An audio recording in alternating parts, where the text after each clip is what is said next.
from Harmonic Design.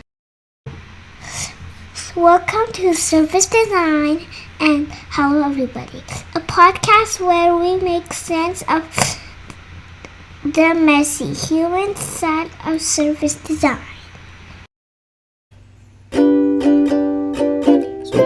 Hello everybody, my name is Darwin and today I will be your host. This is the first episode of hopefully many more to come, where we'll be talking with experts on topic of their research or practice that intersects with surface design. Today, we'll be covering the topic of futures with Dr. David Staley. David J. Staley is a writer, designer, futurist, historiographer, presenter, educator, advisor, and journalist, and was recently described as an eclectic academic and as a polymath. He is an associate professor in the Department of History and Design at The Ohio State University, and he is the author of Alternative Universities, Speculative Design for Innovation in Higher Education, the co-author of Knowledge Towns, Colleges and Universities as Talent Magnets, and author of Visionary Histories, a collection of his essays about the futures. He is the host of the Voice of Excellence podcast and president of Columbus Futurists, a local think tank. In 2022, he was awarded Best Freelance Writer by the Ohio Society of Professional Journalists for his next Futures column with Columbus Underground. He is also my former professor when I was in grad school at The Ohio State University. And we have been having this conversation before about futures quite a bit. But to begin with, why don't you help all of us understand what is futures? How would you explain to designers that would say, but I have been designing for the futures, right? I'm doing improvements constantly for user experiences, for future states. I'm doing this future state journey. In what significant way is futures different from current design disciplines? Thank you, Darwin. And may I also add that you were one of my best students when when you were one of my graduate students. And so delighted to be talking with you today. I think in the context of this conversation, I describe futures or future thinking or futuring really as the study of systems, or rather how systems are going to behave in the future. And that maybe needs a little bit of explanation. In my practice, in my writing, or anytime I'm asked to give a talk on the future, most people want to know about the future state of some system. They don't frame it that way. They don't say it that way, but they'll say, "Tell us about the future of healthcare," or "Tell us about the future of work," or "What's the future of artificial intelligence?" And what they're not looking for is some sort of pinpoint prediction. Well, on August 14th, 2035, this is what's going to happen. What they really want to know is, what is a system? How is it going to be configured in the future?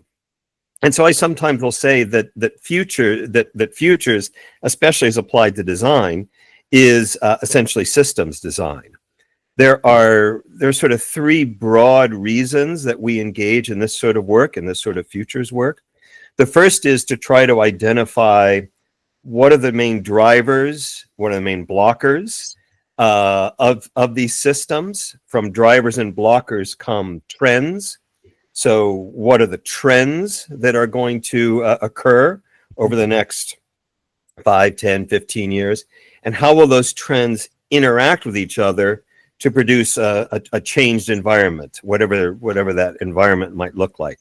And then our goal is to try to understand what that world is going to look like and then to ask, what is it going to mean to design for that environment, for that future world? And that could be, design product, design experiences, design services, whatever the case may be. Another reason we engage in futuring is to, in a sense, to assess or to think through changes that we are instituting or decisions that we're making today. If we do this, what's going to be the outcome? How is it going to ripple throughout some sort of system? We tend to sort of think, well, we'll design a product because we want to be able to solve this or to have this particular feature, and think only about that. Mm-hmm. And it's sometimes said, well, how come people can't see the ill effects or can't understand the other kinds of negative consequences of technology?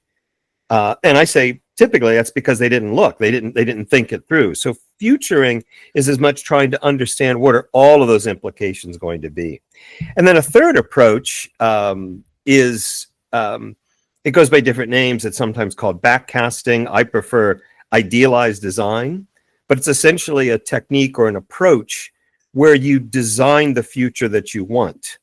You start with a rich description of a system at some point in the future that you would like to see. So we would like to eliminate greenhouse gases from the environment, Mm-hmm. right? That'd be a terrific endpoint. And then what you do is you work backward from that. You essentially reverse engineer the future, right? What has to happen to achieve that ideal future? Mm-hmm. And then you work back to the present, and what you then have is a sort of a crude roadmap for how to act, how to proceed going forward. Excellent. You mentioned something that is very close to my heart, which is about systems, and you've been talking about like reverse engineering and stuff like that. Whenever I talk to my friend about you, or if I want to introduce you to someone, one of the things that's very often come up is a kind of amused bewilderment, kind of like a paradox. So you started from history, that's your background, but now you've engaged in futures. And when you talk about systems, I'm just curious to understand a little bit your history of how you get from history to futures, and if there is an underlying themes, like a system, for example, that ties them together. The answer to that second question is yes, and I will certainly get to that. But your question is a good one, and my PhD is in history. I still teach in a history department.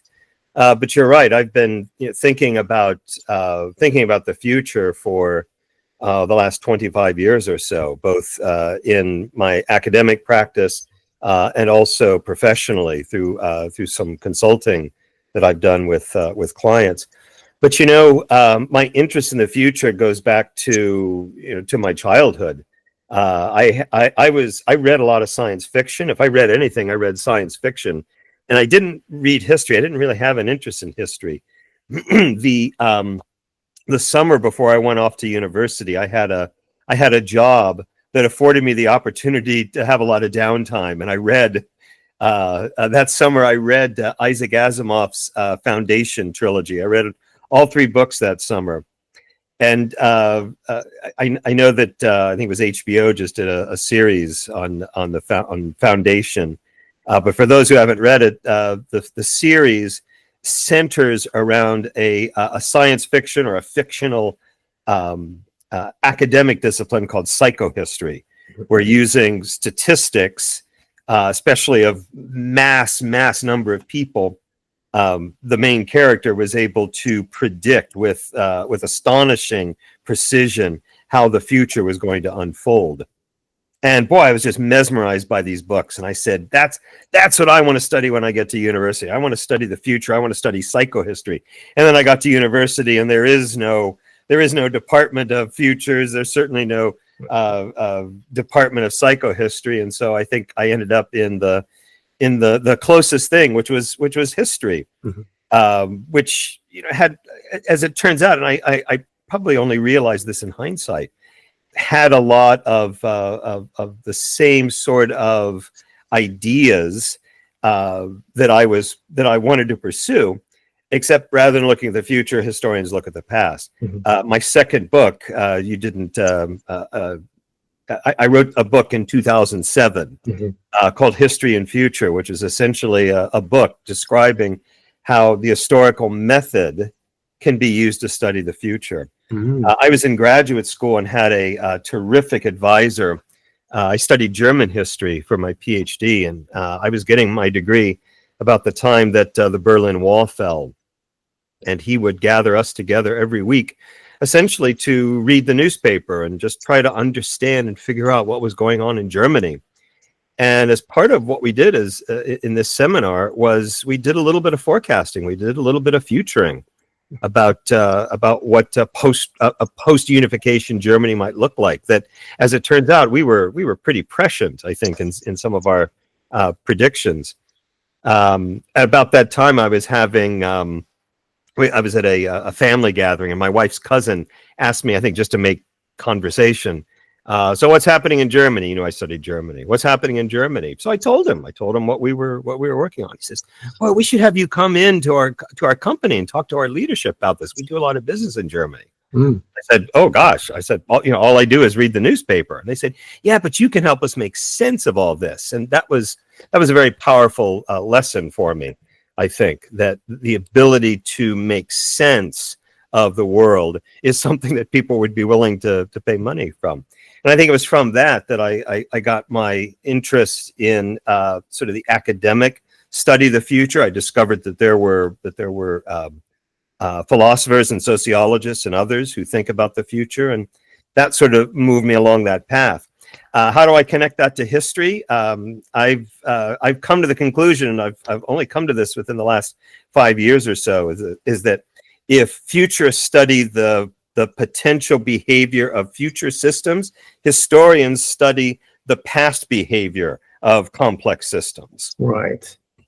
It's interesting you mentioned reference 1980 as a kind of like a turning point for you too, because I think roughly that time, Francis Fukuyama also published The End of History, and I thought that's a kind of a parallel to just stop studying history and look to the futures.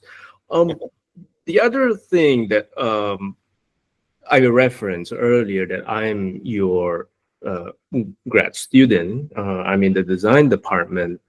One of the things that I'm curious about is you have a courtesy appointment with the design department, and then you are researching and studying and teaching futures in the design department.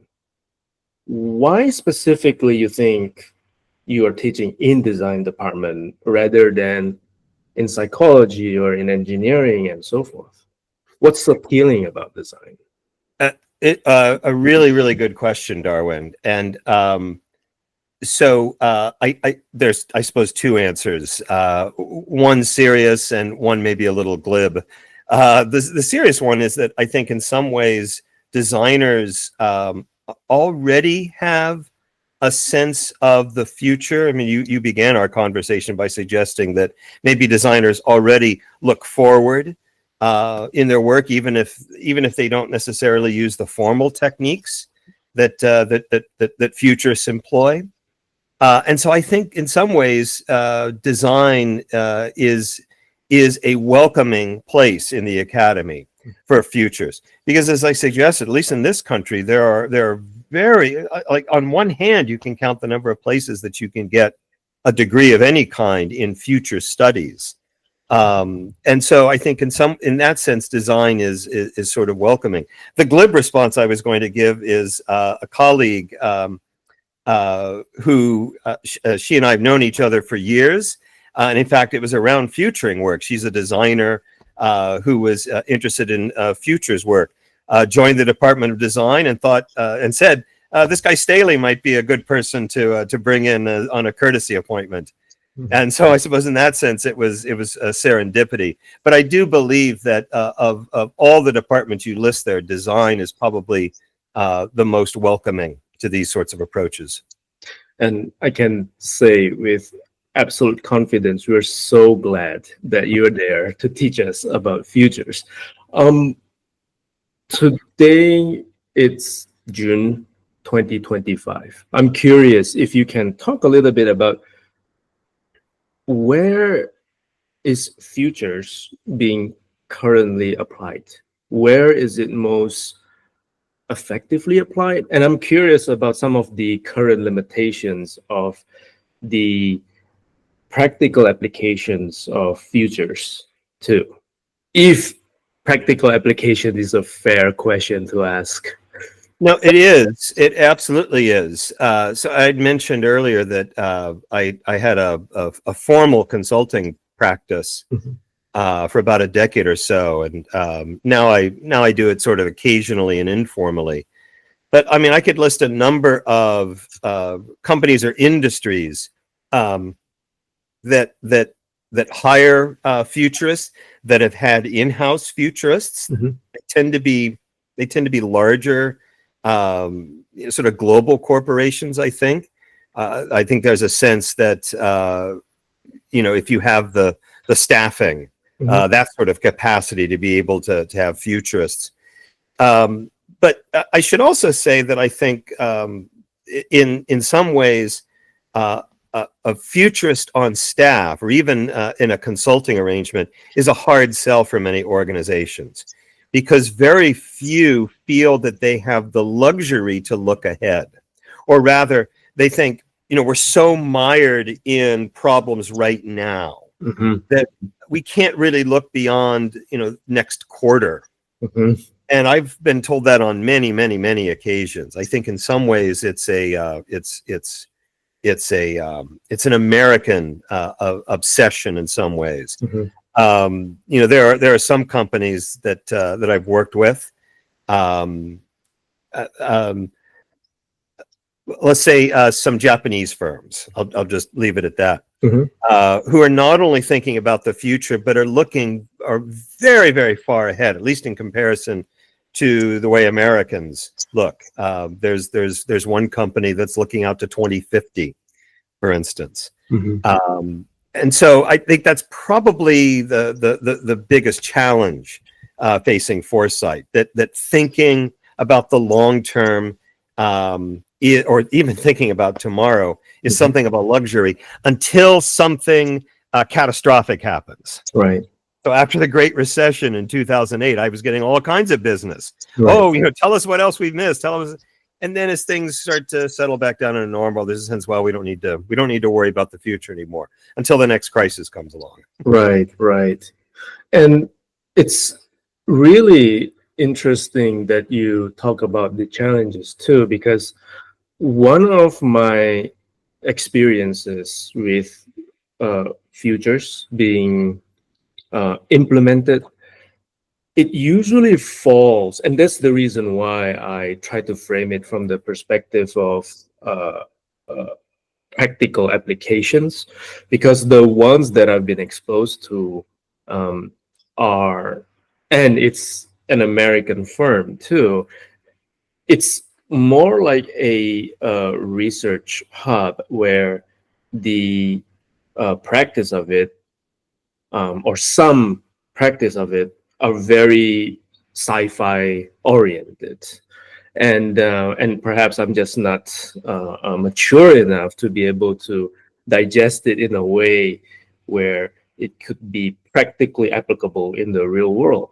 But at Harmonic, one of the things that we have been very good at, speaking of very welcoming as a design discipline, is to explore various aspects of cross-discipline and integrate it back to surface design.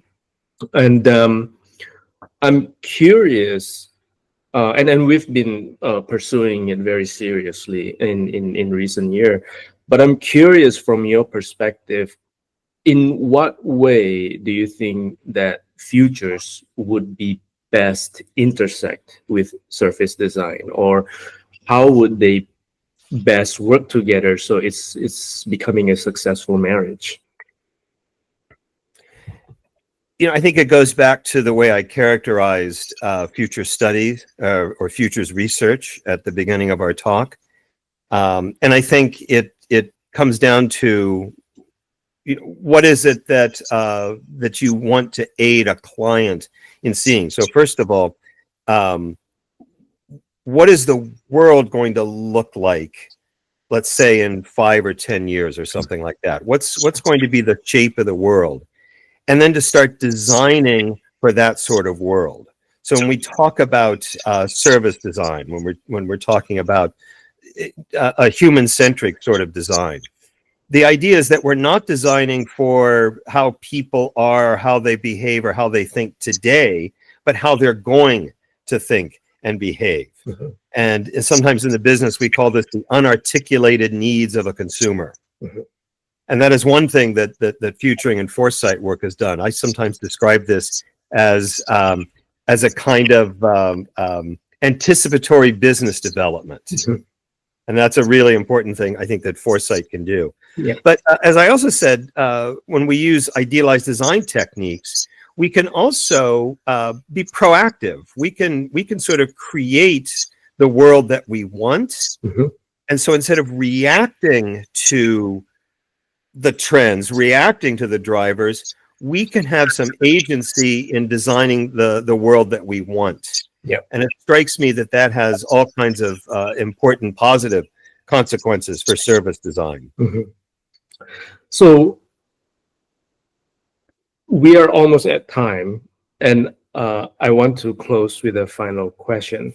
You taught me, and I hope I learned well enough, that as futurists, we don't want to predict. We don't want to make predictions.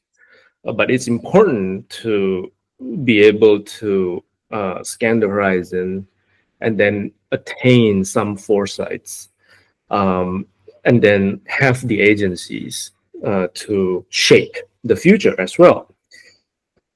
Dare I ask you to put yourself in the future's hat right now and paint a picture, maybe for all of us, to understand where you see the futures are potentially shaping. And maybe it could be in the adjacent field to design, but with the other disciplines as well. Well, it's a good question. I think that the first thing that happens, or that will have to happen, is that futures and foresight will have to have more and more of a place in higher education. I mean, we'll have to specifically sort of train people for this. Mhm. And whether that means, futures is taught in a design program, my ideal picture is that futures is its own discipline. Mhm. You can get a degree in futures. As I said, right now, you can only do that in just a handful of places, at least in this country. It's a little more popular in Europe, for instance. Yeah. And then I think we'll start to see, and we're already starting to see in some organizations, we're seeing job listings and things for a futurist or a corporate futurist or someone in-house that's thinking in these terms. I have long said that futures thinking is particularly good practice for executives, someone in the C-suite. I like to think that we'll have many companies that will have a chief futures officer. That person or that office that is looking ahead, anticipating what the world is going to look like, but also playing the role in the organization as we've said, designing the future and doing that responsibly. I really do think that thinking ahead, even when you're doing idealized design, that a big part of what you're doing is identifying the potential problems, not just simply the perceived benefits of some sort of decision that we're making in the present. I think that futurist training is particularly good training for leadership, not just simply in business, but I would say in government as well. There was a piece that came out a few years ago from the program Marketplace, the public radio program Marketplace, that said, we have corporate futurists now. Why are there no futurists in government? And I see that as another sort of frontier. And I don't know where in government this person would sit, but the idea is that you would have someone advising legislators, the executive branch, on what are the trends, what are global trends, and I think also how to design the future. I really do think that futurists belong in anywhere that decisions are being made. That's a great end of the interview. This has been very informative. Some aspects are very thought-provoking to me. So I'm so glad to talk to you, Dr. Staley. So glad for you to be here. Thank you so much. Thank you, Darwin. It was a real pleasure and a real honor to be with you.